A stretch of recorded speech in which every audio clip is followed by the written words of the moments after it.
Alternative ng almond flour. Ito na yung nut-free macarons. Kailangan natin ang 2 large eggs. Egg whites lang ang gagamitin natin dito.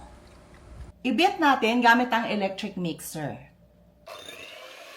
Kapag foamy na, dagdagan natin ng 2 tablespoon white sugar. Patuloy lang sa pag-beat hanggang maging stiff peak kagaya nito. Mag-add lang tayo ng 1/2 cup all-purpose flour or plain flour. 1 cup powdered sugar. I-sift lang natin.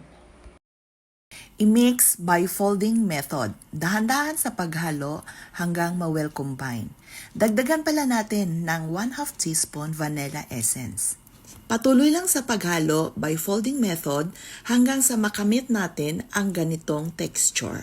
Ilagay na natin sa ating piping bag using this piping tip para po hindi tayo mahirapan sa paglagay doon sa ating molder. I-leave lang natin ng 30 to 40 minutes hanggang maging dry na ang shell. Then, magpreheat tayo ng oven to 150 degrees Celsius. I-check natin if dry na after 40 minutes bago natin isalang sa ating oven.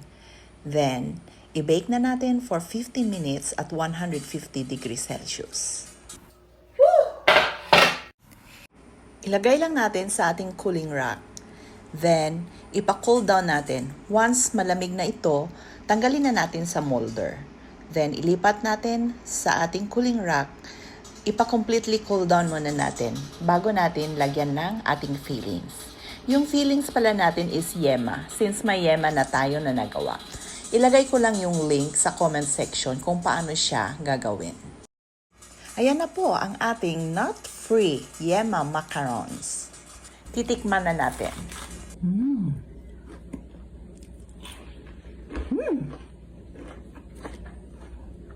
Yung makunat-kunat siya, tapos crunchy yung labas. Super.